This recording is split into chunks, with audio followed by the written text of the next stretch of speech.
وَتِلْكَ الْأَمْثَالُ نَضْرِبُهَا لِلنَّاسِ وَمَا يَعْقِلُهَا إِلَّا الْعَالِمُونَ.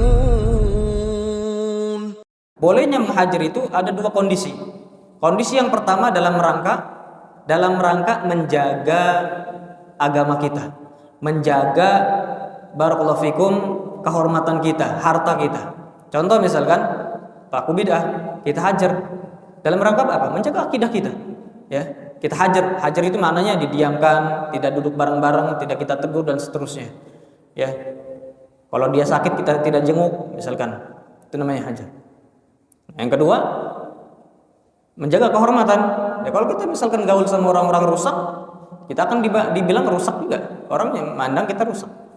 Ya, atau misalkan menjaga harta misalkan, ya, yang kita orang yang kita bergaul dengannya itu adalah pelaku riba dan seterusnya. Atau juga menjaga fisik misalkan orang-orang yang suka mabok, yang suka main narkoba. Kalau kita duduk-duduk sama dia bisa jadi kita ngikut.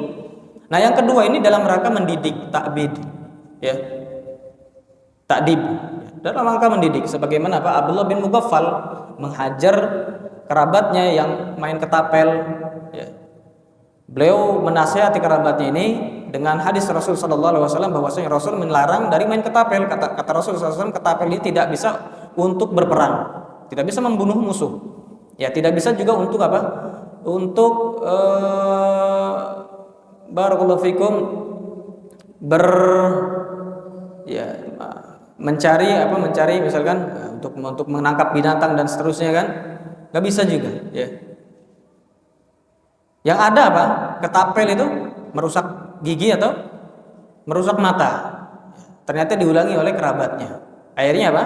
Kata Abdullah bin Mughaffal, "Uhadditsuka an Rasul sallallahu alaihi wasallam, ya, wa ta'ud wala ukallimuka abadan." Aku sudah berikan kepadamu hadis dari Rasul, ternyata engkau ulangi lagi kesalahan, maka aku tidak akan berbicara denganmu selamanya.